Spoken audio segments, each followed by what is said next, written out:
ఏంటి? అంటే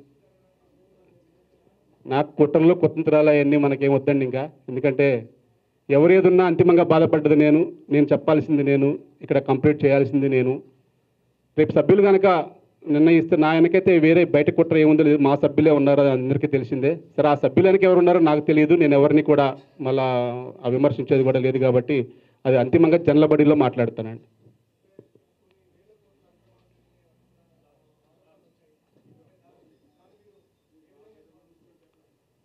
సార్ ఒక్కటే ఇందాక కూడా చెప్పాను, మన సొసైటీ ల్యాండ్ 67 ఎకరాల 16 గుంటలు, దీంట్లో ఒక గజం కూడా పక్కకు పోలేదు. ఒకటి, ఇది కన్స్ట్రక్షన్ ప్రాజెక్ట్ కాస్ట్ 768 కోట్ల రూపాయలు. 768 కోట్ల రూపాయలతో ప్రాజెక్ట్ అంతా కంప్లీట్ చేసాం. ఆల్రెడీ ఏదైతే ఎక్సెస్ అమౌంట్ ఇచ్చామో ఆ అమౌంట్ అంతా కూడా మళ్ళీ తిరిగి రావాలని చెప్పేసి ఐబీఆర్సీఎల్ కంపెనీ ఒప్పుకోవటం, రివర్స్ కన్స్ట్రక్షన్ ఒప్పుకోవటం కూడా అది కూడా ఈ కమిటీ సాధించింది. మేము ఈ కమిటీ అన్ని పోరాటాలే చేసాం. గతంలో జరిగిన అన్నిటి కూడా 2020కి ముందు జరిగిన అన్నిటిని కూడా ఇచ్చిన అడ్వాన్సులు కానీ వాటిని కానీ మేము తిరిగి వెళ్ళి కోర్టులకు వెళ్ళి సాధించుకొని అంతా కూడా మళ్ళీ రికవరీ చేస్తున్నాం. అలాగే పర్మిషన్లు తెచ్చాము, ఆక్షన్లోకి వెళ్ళిన బ్యాంకుని కాపాడాం. అలాగే ఆగిపోయిన ప్రాజెక్ట్ ఆగిపోయింది, టోటల్గా ఇక లేదు అన్న ప్రాజెక్ట్ని కంప్లీట్ చేసి చూపించాం. ఇక మేము ఇన్ని పనులు చేసాం తప్ప మేమైతే అవినీతి చేయలేదు. అవినీతి చేసినట్టుగా ఆరోపణలు చూపించమనండి, ఆ తర్వాత రేపు సభ్యులు ఏ నిర్ణయం తీసుకున్నా దానికి పూర్తిగా కట్టుబడి ఉంటాం. విమర్శలు ఎవరు చేస్తారు? మా సభ్యులే చేస్తారు. మరి వారి యొక్క ఆంక్ష ఏంటో ఏమిటో రేపు జల్లబడికి చెప్పుకోమని కోరుతున్నా. రిజిస్ట్రేషన్లు ఎందుకు అయినా నాకైతే తెలియదు, కానీ సొసైటీ రిజిస్ట్రేషన్లు అయితే గౌరవ న్యాయస్థానం ఏం చేసిందంటే జనవరి 25వ తేదీ 2024 తేదీ ఒక ఆర్డర్ ఇచ్చిందండి, 46502/23. దాంట్లో క్లారిటీగా క్లియర్గా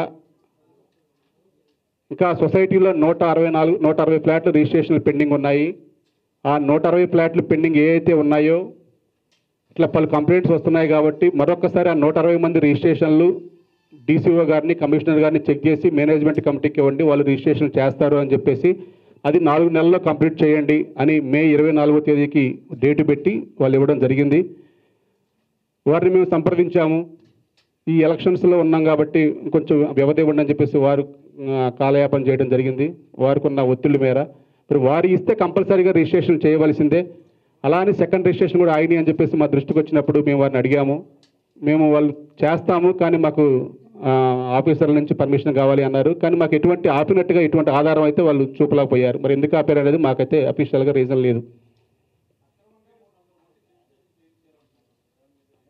నేను అదే చెప్పానండి, అక్రమంగా రిజిస్ట్రేషన్ ఒక్కరికి కూడా చేయలేదు. సొసైటీలో రూల్స్ అండ్ రెగ్యులేషన్స్ అన్నీ కూడా మీకు చెప్పడం జరిగింది. నేను అడిగేది కూడా అదే, అక్రమంగా రిజిస్ట్రేషన్ చేశాను అని ఎవరైతే భావించారో, ఎవరు ఫ్లాట్ అయితే కోల్పోయామని భావించారో వారు రేపు జనరల్ మేము సాధారణంగా ఆహ్వానిస్తున్నాం. వారి యొక్క సమస్యని సభ్యులందరికీ చెప్పండి. మేము ఇది కట్టాము, ఇంత కట్టాము, ఈ టైంలో కట్టాము, ఈ టైంలో మాకు రిజిస్ట్రేషన్ అడిగాము, కానీ నా ఫ్లాట్ తీసేసి నేను మొత్తం డబ్బు ఇన్ టైంలో కట్టినా కానీ, నేను నిజమైన సినీ కార్మికుడు అయినా కానీ ఈ కమిటీ తీసివేసిందని రేపు సభ్యులకు చెప్తే ఆ సభ్యులు కనుక నిర్ణయం తీసుకుంటే నేను కట్టుబడే ఉంటానండి. సార్, ఇప్పుడు కొన్ని ప్లాట్లు కడుతున్నారు అని చెప్పేసి అంటున్నారు.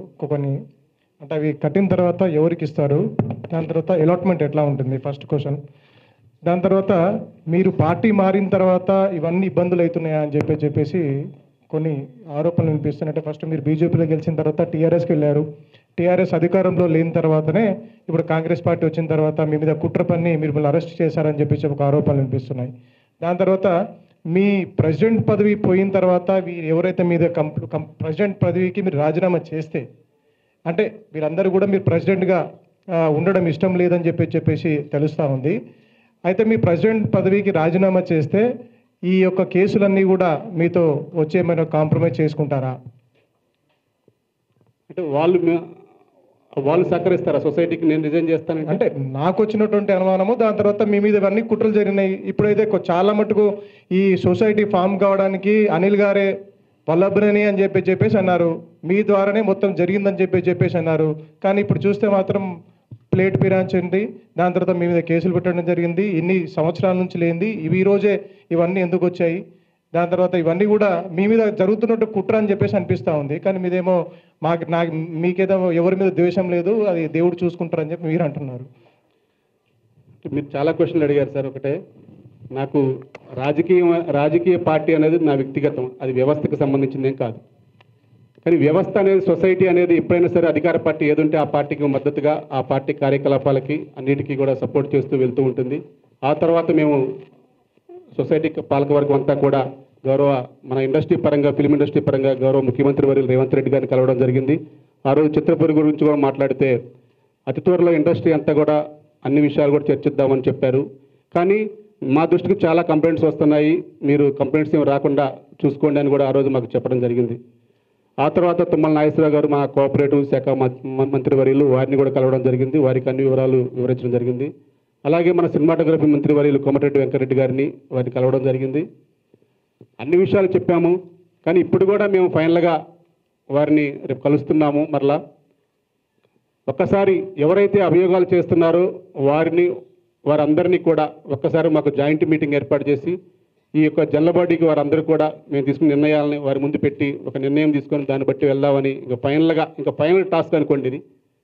ఎందుకంటే ఏ నిర్ణయం అయినా సరే ఇప్పుడు తీసుకోకపోతే ఇంకా సొసైటీ ప్రతి నెల ఇంట్రెస్ట్ రూపంలో ₹1,00,00,000 లాస్ అయ్యే పరిస్థితిలో ఉందండి. ఇక్కడ నా స్వార్థం కోసం నేను ఇదే సీట్లో కూర్చుంటా అని చెప్పేసి ఒక రూమ్ డోర్ వేసుకొని ఏసీ వేసుకొని కూర్చుంటే నెలకు ₹1,00,00,000 పెరిగింది. రేపొద్దున నాకు ఒక 1 ఇయర్లో పీరియడ్ అయిపోద్ది. ఆ పీరియడ్ అయిపోయిన తర్వాత నేను కూడా వదిలేస్తే ఈరోజు 150 కోట్లు ఉన్నది, రేపొద్దున 180 కోట్లు అయింది. ఆ 180 కోట్లు కూడా మళ్ళా ఇటు కన్స్ట్రక్షన్ ఆగిపోయిన ప్రాజెక్ట్కి మళ్ళీ లీకేజీలు వచ్చి మళ్ళీ వాటి మరమ్మతులకి మళ్ళీ పెట్టుబడి ఇంకా ఎక్కువైంది. ఇవన్నీ కూడా మనకే భారం. ఎవరు పక్కన వాళ్ళు ఎవరెవరు మళ్ళీ దానికోసం మళ్ళీ లోన్ తెస్తే ఆ లోన్ వడ్డీలు కూడా మళ్ళీ మనమే కట్టుకోవాలి.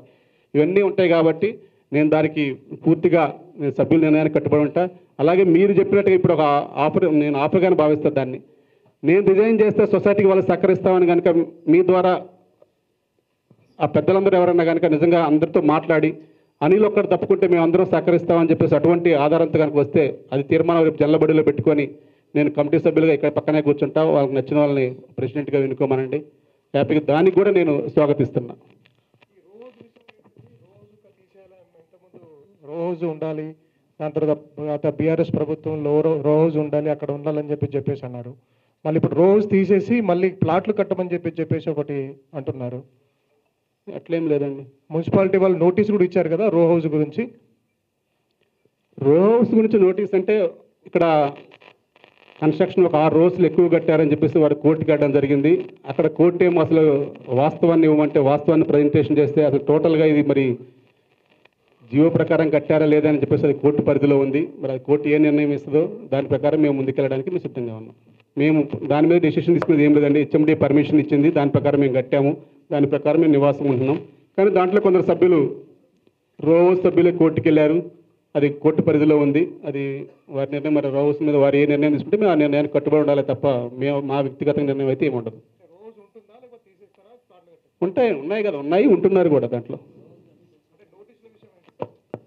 అదే నోటీస్ వాళ్ళు కంప్లైంట్ పెట్టారు రోహౌస్ సభ్యులు, దానికి మున్సిపాలిటీ వాళ్ళు మొత్తం వచ్చి పడేశారు. మీకు తెలుసు, మొత్తం డిస్మాండ్లింగ్ చేశారు. తర్వాత కోర్టుకి వెళ్ళారు. అది కోర్టు పరిధిలో ఉంది. అది కూడా నాకు తెలిసి ఒక 3-4 నెలల్లో రిపోర్ట్ వస్తుంది. అంతవరకు కన్స్ట్రక్షన్ ఆపేసాము. మేమైతే చేయట్లే కన్స్ట్రక్షన్. మాకు సొసైటీకి మున్సిపాలిటీ వాళ్ళు కన్స్ట్రక్షన్ ఆపేయండి రోహౌస్ అని చెప్పారు. దాని ప్రకారం అన్ని కూడా రోహౌస్లు అన్నీ కూడా సొసైటీ కన్స్ట్రక్షన్ చేయట్లేదు. 5 మంది సభ్యులు మీపైనే కేసులు వేస్తున్నారు కదా, మరి దానిపైన మీరు క్లారిటీ ఇవ్వండి. ఎవరు ఇస్తున్నారు, ఎందుకు ఇలా చేస్తారు? సార్, మా మీద ఎవరు కేసులు వేసినా ఇప్పటి వరకు వేసిన వాళ్ళందరితో కూడా చర్చించాము. మరి వాళ్ళని మేము ఎందుకు రీచ్ కాలేకపోతున్నామో చాలాసార్లు పెద్దల సమక్షంలో మాట్లాడాము. వారి కోరికలు మేము తీర్చలేని పరిస్థితిలో ఉన్నామని నేను భావిస్తున్నా. ఏదైనా సొసైటీ ఒక సభ్యునికి ఆ సభ్యునికి జరిగిన అన్యాయం మీద కానీ ఆ సభ్యునికి ఏమన్నా అన్యాయం జరిగితే అన్యాయం చెప్పుకోవచ్చు. దానికి మేము తీర్చగలిగితే తీర్చుతాము, తీర్చలేకపోతే అది తప్పుగా మేము భావిస్తాం. కానీ ఇక్కడ మరి అందరితో మాట్లాడాము. మరి వారి కోరికలు ఎందుకు, మరి వారి కోరికలు మేము ఏం తీర్చలేకపోయామో మరి మాకైతే తెలియదు. కానీ అన్ని విధాలా మాట్లాడాము, అన్ని విధాలా చాలాసార్లు మాట్లాడి మేము సాధ్యమైనంత వరకు మేము చేస్తామని చెప్పామే కానీ మేము ఎప్పుడు కూడా చేయలేదని చెప్పలేదు. మరి వారు ఎందుకు చేస్తున్నారు అనేది వారే వివరించాలి. వారు కనుక జనబడిలో వచ్చి సభ్యులందరికీ అర్థమయ్యేటట్టుగా చెప్తే, సభ్యులు ఆమోదిస్తే నేను దానికి పూర్తిగా ఏకీభవిస్తానని మళ్ళీ ఒకసారి చెప్తున్నా.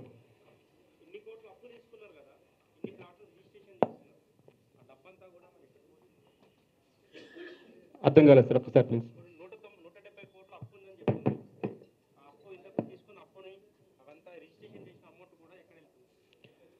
అదే సార్ నేను చెప్పింది మీకు క్లారిటీగా. సొసైటీలో ఏంటంటే 2009లో ప్రాజెక్టు స్టార్ట్ అయినప్పుడు ఒక కాస్ట్ నిర్ణయించుకోవడం జరిగింది. ఆ కాస్ట్ నిర్ణయించుకుంది ఒక 3 సంవత్సరాలలో 36 మంత్స్లో ప్రాజెక్ట్ కంప్లీట్ కావడానికి మాత్రమే. ఆ ప్రాజెక్ట్ కంప్లీట్ కావడానికి ఆ బడ్జెట్ సరిపోక సభ్యులు కట్టేది ఇన్ టైంలో కట్టలేక ప్రాజెక్టు డిలే కావడంతో లోన్లకు వెళ్ళడం జరిగింది ఎస్బీఐ బ్యాంక్ నుంచి. సుమారు విడతల వారీగా సుమారు 150 కోట్లు శాంక్షన్ అయితే 130 కోట్ల రూపాయలు లోన్ తీసుకోవడం జరిగింది. అంటే ఇప్పుడు కాదండి ఆ లోన్ తీసుకుంది, మళ్ళీ నేను వచ్చాకని కాదు, ఇది 2009 నుంచి జరిగే ట్రాన్సాక్షన్. మేము వచ్చిన తర్వాత వారు గతంలో 130 కోట్లకి 70 కోట్ల రూపాయలు ఇంట్రెస్ట్ కట్టారు. ఆ 70 కోట్లు సుమారు ఫైనల్గా అంతిమంగా ఇన్స్టాల్మెంట్స్ కట్టలేక బ్యాంకు అప్పే తీర్చలేని పరిస్థితులకు సొసైటీ వెళ్ళిపోయింది. దానికి తోడు ఐవీఆర్సీఎల్ కంపెనీ 2016లో ఐపీ పెట్టడంతో ఆ ప్రాజెక్టు ఐవీఆర్సీఎల్ కంపెనీ కొన్ని అడ్వాన్సుల రూపంలో వెళ్ళడం జరిగింది. అది బ్యాక్లాగ్లోకి వెళ్ళిపోయింది. ఆ తర్వాత అదే ఐవీఆర్సీఎల్ కొందరు సబ్ కాంట్రాక్టర్లు పెట్టి వర్క్ చేస్తూ దాని రూపంలో కూడా, ఎందుకంటే ఆ రోజు త్వరగా ప్రాజెక్ట్ కంప్లీట్ చేయాలనే ఉద్దేశంతో అడ్వాన్సులు ఎక్కువగా ఇచ్చుకుంటా వెళ్ళి ఫైనల్గా ఐవీఆర్సీఎల్ కొలాప్ట్ అయిపోయే టైంకి 90 కోట్ల రూపాయల అడ్వాన్సుల రూపంలో వెళ్ళిపోయింది వాళ్ళకి. అవన్నీ కూడా సభ్యుల మీద భారం వేయలేము, అంతంత భారాలు వేయలేము. దాన్ని తట్టుకుంటా నిలబెట్టుకుంటా ముందు బ్యాంకు అప్పు తీర్చాలి. బ్యాంకు అప్పు తీర్చకపోతే 67 ఎకరాల 16 గుంటలది మన సింగిల్ డాక్యుమెంట్, దాని వాల్యూ 3,000 కోట్ల రూపాయల డాక్యుమెంట్ వాల్యూ. ఆ రోజు అదే ఎస్బీఐ బ్యాంక్ దగ్గరికి ఫైనల్గా third auction notice, online auction, అది ప్రైవేట్ ఆక్షన్ కూడా కాదు, మళ్ళీ ఓపెన్ ఆక్షన్ కూడా కాదు. ఆ రోజు క్లియర్గా ఇక మేము అందరి దగ్గర తిరిగి మేము కట్టలేక చేయలేకున్నప్పుడు చదలవాడి గారి దగ్గర ఆ రోజు ఒక సింగిల్ సెటిల్మెంట్ చేసుకొని ఎస్బీఐ బ్యాంకు వాళ్ళతో ఆ రోజు చదలవాడి గారి దగ్గర నుంచి డబ్బు తెచ్చుకొని అప్పు తీర్చడం జరిగింది. ఆ తర్వాత మేము సభ్యుల దగ్గర నుంచి డబ్బు పెంచుకొని ముందు వర్క్ కంప్లీట్ చేసుకుందాం ఉద్దేశంతో, వర్క్ ఆగకుండా ఉండాలనే ఉద్దేశంతో ముందు వర్క్ కంప్లీట్ చేయడానికే ఫోకస్ చేస్తూ వెళ్తున్నామే తప్ప ఈ యొక్క భారాన్ని ప్రాజెక్టు, ఎందుకంటే ట్విన్ టవర్స్ ప్రాజెక్టు 6 సంవత్సరాల నుంచి దాన్ని స్టార్ట్ చేస్తున్నామండి. పర్మిషన్లు రాక చాలా ఇబ్బంది పడతారు, డ్రాయింగ్లు మార్చుకుంటా. ఎందుకంటే మన చిత్రపురి కాలనీలో మీరు చూస్తూ ఉన్నారు, మన చిత్రపురి కాలనీలో మాత్రమే 120 ఫీట్ రోడ్డు ఉంటుంది, అటు ఉండదు ఇటు ఉండదు. మీరు మెయిన్ రోడ్ చూసుంటారు, అది ఓన్లీ ఒక ఆఫ్ రోడ్డే, ఇంకా ఆఫ్ రోడ్ ఉంది ఆడ. కానీ మన చిత్రపురి కాలనీలో 120 ఫీట్ రోడ్డు ఎందుకు, దాన్ని 100 ఫీట్లు రోడ్ చేస్తే బాగుంటుంది. ఆ 20 ఫీట్లు కలవటం వల్ల సుమారు మనకు 1 ఎకర్ కలిసిద్ది కిందకి మీదకి, ఆ కమాన్ నుంచి ఈ కమాన్ దాకా. దానికోసం గతంలో ఒక 2 సంవత్సరాలు పైరువే చేశాం. లాస్ట్ అంతిమంగా వాళ్ళు 2021లో మంచిగా చావు కబురు చల్లగా చెప్పినట్టు మేము రోడ్లు ఇప్పుడు బాగా విస్తరిస్తున్నామే కానీ మేము తగ్గించాం, మీకు పర్మిషన్ ఇవ్వమన్నారు. అప్పటికే మేము 100 ఫీట్ల రోడ్డుకి 21 ఫ్లోర్ల అపార్ట్మెంట్కి అంత డిజైన్లు చేసుకోవటం, టెండర్లు చేసుకోవటం, కాంట్రాక్టులను పిలుచుకోవటం, మెంబర్లకు ఇంతమందికి ఇద్దామని చెప్పేసి ఫైనల్ చేసుకోవడం జరిగింది. ఫైనల్గా మేము ఇవ్వము పర్మిషను, 120 ఫీట్కే వేయాలన్నారు. 120 ఫీట్కి వేయాలి అంటే అక్కడ మీకు చాలా సమస్యలు ఉన్నాయి. ఆ పక్క చెరువు, ఎఫ్టీఎల్ పర్మిషన్ కావాలి. దానికోసం కూడా తిరిగాము, ఎఫ్టీఎల్ పర్మిషన్ కూడా తెచ్చాము. ఎఫ్టీఎల్ పర్మిషన్ తెచ్చిన తర్వాత ఎఫ్టీఎల్ పర్మిషన్ గవర్నమెంట్ ఇరిగేషన్ నుంచి డైరెక్ట్గా హెచ్ఎండిఏకి ఇచ్చింది. తర్వాత 2022లో కొన్ని రూల్స్ మార్చారు హెచ్ఎండిఏ. ఇరిగేషన్ నుంచి మళ్ళీ కలెక్టర్ దగ్గర నుంచి మళ్ళీ హెచ్ఎండిఏకి రావాలన్నారు ఎఫ్టీఎల్. మళ్ళా రెడ్డి వచ్చి మొదలుపెట్టి మళ్ళీ ఎఫ్టీఎల్ మళ్ళీ ఇక్కడి నుంచి ఆడికి వెళ్ళేసరికి 2023 అయింది. దాంట్లో అది కూడా ఒక స్క్వేర్ బిట్ లాగా ఉంటుంది, సన్నగా కోసుగా పక్క ఎఫ్టీఎల్ వదిలేయాలి 1 ఎకర్లో, అది 4 ఎకరాల 20 గుంటలండి. అది దాంట్లో 1 ఎకర్ 39 గుంటాస్ ఎఫ్టీఎల్ ఉంటుంది. ఎఫ్టీఎల్ వదిలేసి ఉన్న దాంట్లో బిల్డింగ్ కడితే ట్విన్ టవర్స్ రూపంలో దాన్ని బిల్డింగ్ కట్టడానికి ఒక సైడ్ ఏమో ఓన్లీ సింగిల్ ఫ్లాట్ వస్తుంది, ఒక సైడ్ మాత్రమే డబుల్ ఫ్లాట్లు వస్తాయి. అలా డిజైన్ చేసుకోవడానికి చాలా కష్టపడ్డాము. ఎందుకంటే ఎఫ్టీఎల్ కాబట్టి దాని సాయిల్ టెస్టులు అవన్నీ కూడా చేసుకొని ఎయిర్ ఫోర్సు, ఫైరు, ఎన్విరాన్మెంటల్ పర్మిషన్లు అన్నీ తీసుకోవడం జరిగింది. ఆన్లైన్లో అప్లికేషన్ కూడా ఎఫ్టీఎల్ పర్మిషన్ కూడా ఇవ్వడం జరిగింది. ఆన్లైన్లో ఉన్న క్వరీస్ అన్నీ కూడా తీసుకోవడం జరిగింది. హెచ్ఎండిఏ పర్మిషన్ కోసం వెయిట్ చేస్తున్నాం. ఆల్రెడీ అన్ని పర్మిషన్లతో క్లారిటీగా క్లియర్గా ఉన్నాం, దాని ప్రకారం వెళ్తున్నాం. దాంట్లో 419 ఫ్లాట్లు వస్తున్నాయి. అంటే 15 ఫ్లోర్లకి 369 ఫ్లాట్లు వస్తున్నాయి, 2 టీడీఆర్లకి మొత్తంగా 419 ఫ్లాట్లు వస్తున్నాయి. అది కూడా అందరికీ ఇస్తామని కూడా క్లారిటీగా చెప్పడం జరిగింది. సినీ, మీడియా, టెలివిజన్ అందరికీ కూడా తెలుగు ఫిల్మ్ ఛాంబర్ ఆఫ్ కామర్స్కి అనుబంధంగా ఉన్న ప్రతి ఒక్కరికి కూడా మేము ఇస్తాము. దాని కాస్ట్ 6,000 రూపాయలు కూడా పెట్టుకోవడం జరిగింది. అందరికీ కూడా ఆమోదంతో తీసుకున్నాం. దాంట్లోనే ఈ ఉన్న ప్రాజెక్ట్ అంతా కంప్లీట్ చేయడానికి ఇప్పుడు నెంబర్స్ కట్టిన అమౌంట్ ఏదైతే వెయిటింగ్లో ఉంది, వెయిటింగ్ సభ్యుల అమౌంట్ ఉందో 55 కోట్లు ఇవ్వడానికి కానీ, అలాగే ఉన్న ప్రాజెక్టు కంప్లీట్ చేయడానికి కానీ, వాటర్కి కానీ, పవర్లకు కానీ, మిగతా వసతులకు కానీ, బ్యాంక్ మనం అప్పు తెచ్చిన అమౌంట్ కట్టడానికి కానీ అన్నీ ఒక ప్లాన్ ఆఫ్ యాక్షన్తో చేసుకుంటూ వెళ్తున్నాం. అటువంటి ప్లాన్ అంతా కూడా ఇప్పటికప్పుడు డిస్టర్బ్ అవుతూ ఉంది. ఇలా డిస్టర్బ్ అయితే ఇబ్బంది అవుతుంది అనేది మేము క్లారిటీగా ఉన్నాం. అలా జరగకూడదనే ఉద్దేశంతోనే మేము ముందుకెళ్తున్నాం. ఇప్పుడు సినీ మీడియా అని చెప్పేసి అంటున్నారు. సినీ మీడియా, దాని తర్వాత ఫిలిం ఛాంబర్కి సంబంధించినట్టు వాళ్ళకే మీరు సభ్యత్వం ఇస్తామని చెప్పేసి అంటారు. అది కూడా ఆమోదం తెలిపి, కానీ మీరు కొన్ని ముడుపులు తీసుకొని కొంతమందికి సభ్యత్వం ఇచ్చారని చెప్పేసి కొన్ని ఆరోపణలు ఉన్నాయి. దాని మీద మీరు క్లారిటీ ఇవ్వండి. ఇది ట్విన్ టవర్స్కా? మేము ట్విన్ టవర్స్కి బుకింగ్ స్టార్ట్ చేసిందే మొన్నండి. మా దగ్గరకు వచ్చింది సుమారు ఇంకా ఈ యొక్క గొడవల వల్ల చాలామంది వచ్చేసి మేము రెడీగా ఉన్నారు, కానీ హెచ్ఎండి పర్మిషన్ వచ్చిన తర్వాత కడతామన్నారు. మాకు వచ్చిన సభ్యులే ఒక 10-15 మంది మాత్రమే. మేము ఇంతవరకు ఇక ముడుపులు తీసుకునేంత ఇక్కడ లేని కూడా లేదండి. మాకు ఇప్పుడు కూడా అవసరం కూడా లేదు. అలా ముడుపులు తీసుకుందామని చెప్పి వస్తే ఇక్కడికే వచ్చి మాట్లాడవచ్చు, డైరెక్ట్గా ఇక్కడే వచ్చి నీకు ఇంత ఇచ్చామని చెప్తే మేము దానికి మీ ముందే నేను దానికి సమాధానం కూడా చెప్తాను, క్లారిటీ కూడా ఇస్తాను. ఏంటి సార్? 160 ఫ్లాట్లు రిజిస్ట్రేషన్ చేయకుండా మేము ఆపలేదు సార్. గౌరవ న్యాయస్థానం ఏం చేసిందంటే, ఎన్ని కంప్లైంట్స్ ఇలా వస్తూ ఉంటే, ఇప్పుడు మీరు అన్నారు కదా ఇందాక 300 ఫ్లాట్లు అక్రమంగా రిజిస్ట్రేషన్ చేశారు ఇవన్నీ అని, అది అలాట్మెంట్లు మీరే తీసేసి మీరే చేశారని చెప్పేసి అప్పుడు మా డీసీఓ గారు ఒక రిపోర్ట్ ఇవ్వడం వలన వీళ్ళందరూ సభ్యులందరూ కోర్టుకి వెళ్ళడం వలన కోర్టు ఏం చేసిందంటే, రిజిస్ట్రేషన్ డీసీఓ వాళ్ళే పర్మిషన్ ఇస్తారు, మీకు అంత వెరిఫై చేస్తారు, వాళ్ళ సినీ మెంబరా కాదా, వాళ్ళు ఎలిజిబుల్ మెంబరా కాదా, ఈ అభియోగాల్లో వాళ్ళు ఉన్నారా, మీరు నిజంగా ఇప్పుడు సార్ చెప్పినట్టుగా డబ్బులు తీసుకొని నాన్ సినీ వర్కర్స్కి ఏమన్నా రిజిస్ట్రేషన్ చేస్తున్నారా, అవన్నీ కూడా పరిశీలించే అధికారం వారికి ఇచ్చింది. వారు ఫైనల్ చేసి మాకు లిస్ట్ ఇస్తే ఆ లిస్టు మాత్రమే మేము రిజిస్ట్రేషన్ చేయాలి. మేము 2023 జనవరి చిరంజీవి గారు మీరు ఇక్కడ ఎంఏజీలు ఓపెన్ చేసిన రోజు నుంచి ఈ రోజు వరకు మేము సొంతగా ఒక్క రిజిస్ట్రేషన్ కూడా చేయలేదు. కోఆపరేటివ్ డిపార్ట్మెంట్ అధికారులు ఎవరికైతే అలాట్ చేస్తారో వారు వీళ్ళకి రిజిస్ట్రేషన్ చేయండి అని పర్మిషన్ ఇస్తే మాత్రమే మేము రిజిస్ట్రేషన్ చేసామే తప్ప వ్యక్తిగతంగా మాకు మేము పోయి సార్ చెప్పినట్టుగా ముడుపులు తీసుకొని పోయి మేము ఎవరికి చేసే అధికారం కూడా మాకు లేదు. సార్ ఇంకోటి ఎల్ఐజీలో ఒక కాంప్లెక్స్లో నిర్మించిన స్కూల్ ఉంది కదా సార్, దాని మీద కూడా వేరే వాళ్ళకు కట్టబెట్టాలని దానిపైన కొన్ని ఆరోపణలు, దానిపైన మీరు? మా దగ్గర సార్ క్లారిటీగా గతంలో ఇక్కడ మేము స్కూల్ పెట్టుకోవడం జరిగింది, కైరోస్ పబ్లిక్ స్కూల్ అని. కానీ ఆ స్కూల్ అగ్రిమెంట్ల విషయంలో మా దగ్గర ఏ ఒక్క సభ్యుడికి కూడా న్యాయం జరగట్లేదు. కాబట్టి ఈ కైరోస్ స్కూల్లో జాయిన్ అయ్యేంత పిల్లలు కూడా మన దగ్గర లేరు. ఆ అగ్రిమెంట్లో మనం ఇన్వాల్వ్ అవుదామంటే ఆల్రెడీ గత పాలకవర్గం అగ్రిమెంట్ చేసింది, దాంట్లో సభ్యులకి ఇచ్చే బెనిఫిట్స్ ఏమీ లేవు. ఇప్పుడు మేము పోయి అడిగినా కానీ మాకు అగ్రిమెంట్ అయిపోయింది, మాకు అధికారం ఉందని చెప్పేసి వారు మాట్లాడుతూ ఉంటాం. ఒక్క సభ్యుడికి కూడా మేము న్యాయం చేయలేకపోతున్నాం అనే భావంతో చాలా కొట్లాడుతూ ఉన్నాం. అటువంటి టైంలో మాకు చిత్రపురిలో ఎల్ఐజీలో ఒక కాంప్లెక్స్ ఉంది. మేము మౌలిక వస్తువుల కోసమే మేము అప్పుడు కట్టాం.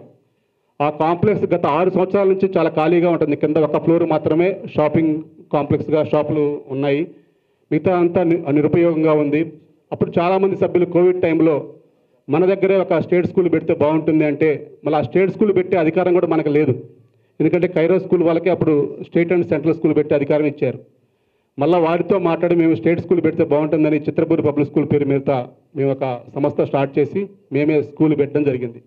ఆ స్కూల్ యొక్క ముఖ్య ఉద్దేశం ఏంటంటే ఆ కాంప్లెక్స్ అంతా కూడా మళ్ళీ స్కూల్కు అనుబంధంగా తయారు చేసి మౌలిక వస్తువులు అన్నీ ఏర్పాటు చేసి సుమారు ఫీజు స్ట్రక్చర్ 20,000 రూపాయలు, అంటే 20,000 నుంచి 25,000, క్లాస్కి 500,000 రూపాయలు పెంచుకొని 25,000 రూపాయలు ఏదైతే టీచర్స్కి కానీ ఆ బిల్డింగ్ కానీ సరిపోయే విధంగా ఒక 10% గ్రేస్ పీరియడ్ ఉండే విధంగా ప్లాన్ చేసుకొని అంతా సభ్యులందరితో చర్చించి మేము పెట్టాం. ఆ తర్వాత ఈ మధ్యకాలంలో మేము 2 ఇయర్స్ నడిపాము. దానికి కూడా కొందరు సభ్యులు మీరు ఎలా పెడతారు, మీరు ఎందుకు పెడతారు అనేది ఒకిద్దరు ఎక్కడైనా ఉంటారు కదా, వారు ఎందుకు చేస్తారో కూడా తెలియదు. అది దానికి సపరేట్గా ఈ చిత్రపూరి కమిటీయే స్కూల్ చిత్రపూరి ఎడ్యుకేషనల్ కమిటీగా ఏర్పడి దానికి ఒక రూపకల్పన చేయడం జరిగింది. ఆ తర్వాత మన గౌరవ దగ్గుపాటి సురేష్ గారు వారు విజ్ఞాన జ్యోతి యూనివర్సిటీ కూడా ఉన్న విషయం మీకు తెలుసు బాచుపల్లిలో. వారి మధ్యకాలంలో మన యూసఫ్ గూడ కానీ ఫిలిం నగర్ కానీ చాలా స్కూల్ అడాప్ట్ చేసుకొని మనకన్నా తక్కువ ఫీజులతో వాళ్ళు స్కూల్ డెవలప్ చేస్తున్నారు. అటువంటి ప్రపోజల్ మా దగ్గరకు వచ్చింది. ఇట్లాగే మన చిత్రపూరి స్కూల్ ఉంది సార్, మీరు మా పిల్లలకి ఏమైనా హెల్ప్ చేస్తారు, ఎందుకంటే అది విజ్ఞాన జ్యోతి అంటే ఒక బ్రాండెడ్, అది ఒక యూనివర్సిటీ కింద నడిచే స్కూల్. వారు సేమ్ వారితో మనతో సంప్రదింపులు జరిపిన తర్వాత మేము ఒకటే చెప్పాం, మేము ఇక్కడ పెట్టిన ఉద్దేశం ఇది సార్, మాకు ఫీజు స్ట్రక్చర్ మాకు పోయినసారి కైరో స్కూలు మాకు చాలా ఇబ్బంది పెట్టింది, మేము ఇలా ఉన్నాం అంటే మేము క్లారిటీగా మా కండిషన్స్ అన్నీ చెప్పాం. మాకు ఫీజులు ఇలా ఉండాలి, మ్యాక్సిమం 30,000 దాటకూడదు, దాటాలి అంటే మళ్ళీ అన్నీ కూడా మాకు చెప్పాలి, మా కమిటీ ఆమోదం తెలుసుకోవాలి అంటే వారు క్లియర్గా అన్నీ సురేష్ బాబు గారు వాళ్ళ టీం అంతా కూడా కలిపి ఈ చిత్రపూర్లో ఉండేదంత సినిమా వాళ్ళు కాబట్టి మేము సినిమా వాళ్ళకి న్యాయం చేస్తాం, మీరు చెప్పిన దానికన్నా ఇంకా తక్కువ ఫీజులకే నేను వాళ్ళకి మంచి ఎడ్యుకేషన్ ఇస్తాం మా విజ్ఞాన జ్యోతి తరపున, కాబట్టి మీ చిత్రపూరి వాళ్ళు కూడా ఉంటారు, కానీ నేను ఒక సర్వీస్ చేస్తానని చెప్పేసి వారు ముందుకు రావడంతో మేము కమిటీలో చర్చించాం. అదే స్కూల్లో కూడా మీటింగ్ పెట్టి పేరెంట్స్తో కూడా చెప్తే చిత్రపూరి పబ్లిక్ స్కూల్ ద్వారా చాలా సమస్యలు కూడా వస్తూ ఉన్నాయి. ఎందుకంటే మేమే ఉంటే అక్కడ అంతా మన కాలనీ పబ్లికే ఉంటే మాకు ఫీజుల దగ్గర గట్టిగా ఫోర్స్ చేసినా మళ్ళీ మాకే ఇబ్బంది. మమ్మల్ని అడుగుతారా, మేము మీకు ఎంత పని చేస్తున్నాం అంత పని చేస్తున్నాం అని చెప్పేసి మేము నడపడం కూడా కష్టంగా అయ్యే పరిస్థితుల్లోకి ఏర్పడిపోతుంది. అటువంటి టైంలో ఇది మంచి పరిణామం అని చెప్పేసి మేము అందరితో కూడా మాట్లాడిన తర్వాత మళ్ళీ వాళ్ళు రెంట్ కూడా పే చేసే విధంగా ఫీజులు యాజ్ ఇట్ ఈజ్ ఒక అగ్రిమెంట్లో క్లారిటీగా ఏదైతే కైరో స్కూల్లో ఇబ్బంది పడ్డామో అటువంటి ఇబ్బందులు లేకుండా చిత్రపూర్లో నివాసం ఉండే వాళ్ళకి నిజమైన సినీ కార్మికులకి అలాట్మెంట్ అయిన సభ్యులందరికీ కూడా ఇప్పుడున్న ఫీజుల కన్నా ఇంకా 17,000 రూపాయల నుంచి 28,000 రూపాయలు ఫీజులు పెడతామని చెప్పేసి వారు మాట ఇవ్వడం, ఇవి 2 ఇయర్స్కి 5% పెంచుతామని అలా కండిషన్లన్నీ కూడా మాట్లాడుకొని చేయడం జరిగింది. దానివల్ల బెనిఫిట్ అవుతుంది, ఒక బ్రాండ్ పెరుగుతుంది. చుట్టుపక్కల ఎక్కడ కూడా ఒక యూనివర్సిటీకి సంబంధించిన స్కూల్ ఎక్కడ కూడా లేదు. ఒక విజ్ఞాన జ్యోతి యూనివర్సిటీ అనుబంధంగా పనిచేసే సంస్థకి మేము ఇస్తున్నామే కానీ వ్యక్తిగతంగా ఎవరు ఇన్స్టిట్యూట్ కాదు, ఎవరు సొంతగా వ్యాపారం చేద్దామనే ఉద్దేశం దాన్ని నడపట్లేదు. ప్లస్ సొసైటీకి రెంట్ కూడా పే చేస్తామన్నారు వాళ్ళు.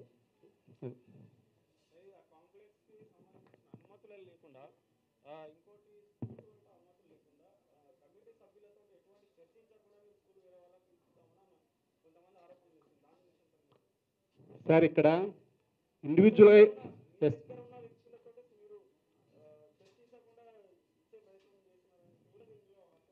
మా కమిటీ అంతా ఇక్కడే ఉందండి. మా కమిటీ అంటే చిత్రపూరి కమిటీ కానీ ఎవరు కాల్ ఇండివిజువల్గా నేను కమిటీ నేను ఆ కమిటీ అంటే ఆ కమిటీలు ఇక్కడ అన్ని గుర్తించరండి. ఇక్కడ ఓన్లీ ఏదైతే కమిటీ ఉందో ఆ నోటీస్ బోర్డులో ఉన్న 11 మందితో జరిగేదే ఫైనల్ తప్ప నేను ఎల్ఐజీ కానీ ఈడబ్ల్యూఎస్ కానీ ఎంఐజీ కానీ హెచ్ఐజీ కానీ రోవర్స్లో కానీ మేము ఏం చేసామంటే కొత్తగా మేము వచ్చిన తర్వాత ఎక్కడెక్కడ వెల్ఫేర్ అసోసియేషన్లు ఏర్పాటు చేసాం. వెల్ఫేర్ అసోసియేషన్ యొక్క పరిధి ఏంటంటే అక్కడ ఉన్న వెల్ఫేర్ చూసుకోవడమే కానీ సొసైటీ సంస్థాగత నిర్ణయాల్లోకి వాళ్ళకి అధికారం లేదు.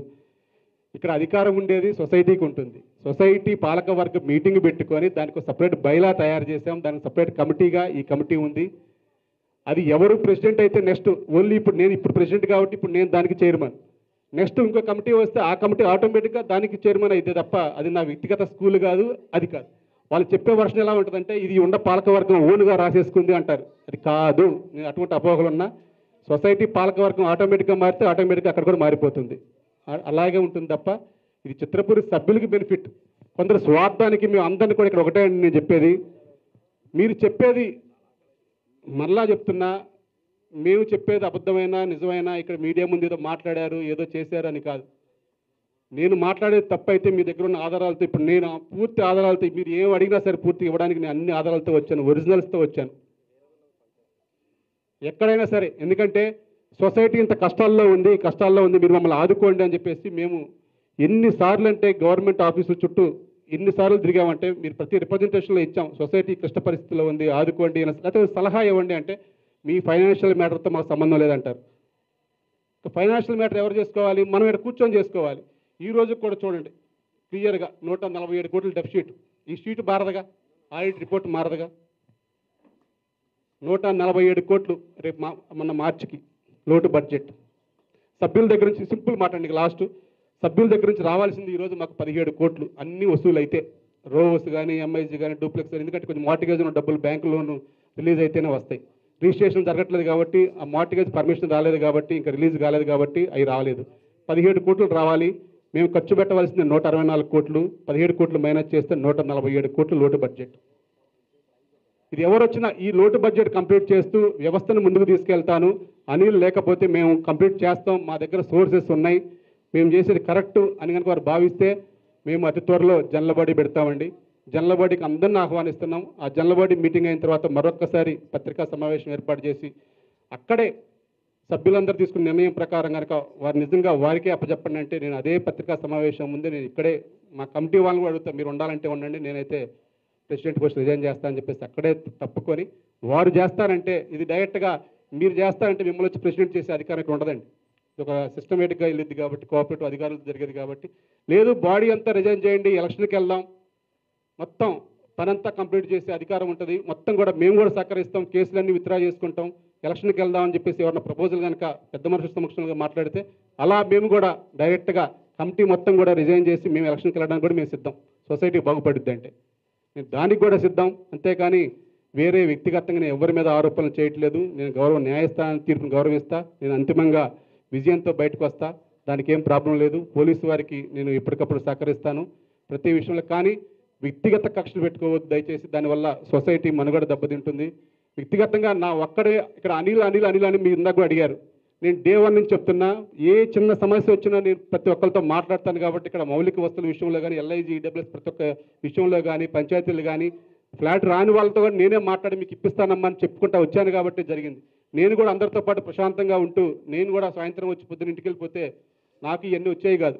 నాకు ఫ్యామిలీ ఉంది, నాకు మీలాంటి మిత్రులందరూ ఉన్నారు, మీ అందరితో హ్యాపీగా ఉండాలని చెప్పి నాకు ఉంటుంది. కానీ ఈరోజు అంతిమంగా పరువు పోయింది కానీ, పబ్లిక్లో డ్యామేజ్ అయింది కానీ, అంతిమంగా 36 రోజులు బాధపడ్డది కానీ నేను దాన్ని కూడా ఎవరి మీద వేయట్లేదు. దయచేసి ఇంక అంతిమంగా ఫైనల్ అనుకుందాం.